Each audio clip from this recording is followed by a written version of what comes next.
Welcome to the AACS Daily News. The Attleboro Public Schools are getting ready to reopen for the 2020-2021 academic year, which will begin on September 14th. Yesterday, we spoke with Superintendent of Schools David Sawyer to get a look at how the schools are preparing for the new year. Here is the second part of our interview. There'll be a deep cleaning of the building every night. So I know that some families are concerned about the fact that we didn't choose to do the cohorts so that one group went 2 days in a row and then there was a break and then 2 days in a row. And that's because we hired extra staff so that we can do a deep cleaning each night. So every morning that's going to be a pristinely clean classroom that students are entering into. And yes, the rooms have to be spaced out. The guidance is for no less than 3 feet. That's from edge of chair to edge of chair.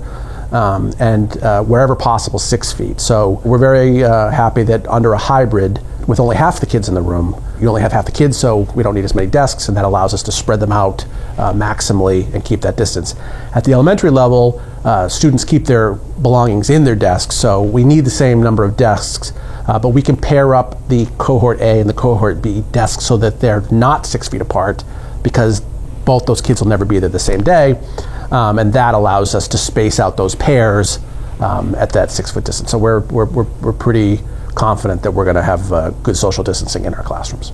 On the device front, we've used the money provided by the federal government to purchase enough devices to go one-to-one as a district. The problem is that under COVID, supply chains have been disrupted. And we're not the only school district to have had this idea, so there are a lot of people trying to buy devices at the same time. So there is a delay on us actually getting those. We hope to have them this fall. Every student in the district will have a school-issued device.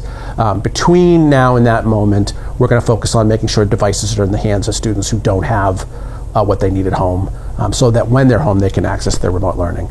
And one of the things that was painful for us in the spring was you can give kids a device, but if they don't have reliable internet access at home, then they don't have access even though they have the device. So one of the other things that we've spent the federal money on is to actually pay for internet access in people's homes. So we're reaching out and identifying families who have that need and are providing that service. Regarding sports and extracurricular activities, we're waiting to hear back from the state. Several weeks ago, word in an informal setting was that school committee should be warned that remote students would not be able to participate in extracurriculars. We have not seen that in writing, and I know there's been a lot of pushback on that across the state. I don't know if that's going to change the course of things. I'm waiting to hear, but at this point we're just going to have to wait and see what the state tells us. We need each school to develop a specific plan for each individual student. Schools will be reaching out to families to discuss their options. We're going to be receptive to what their concerns are. So we're going to take all that information in and then use that to try to balance out the cohorts.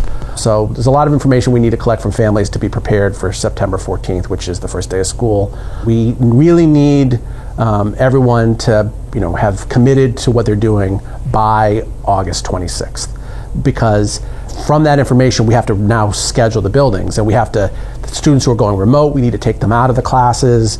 We need to see where that affects our class sizes and how we can reshuffle our staffing resources. We're going to do all this realignment, and we have very little time to do it. So there's going to be at this point at which August 26th. After that, I'm not saying you can't make changes. I'm just saying we're not going to be able to consider those changes until after we get school up and running. The first week or two of school is going to be completely focused on making sure that all of our procedures are being followed and that they're working the way they were designed to do. And so, with a focus on that, which has to come first, we're not going to be able to be, making these kinds of changes based on preference. So that's why we've set this deadline of the 26th.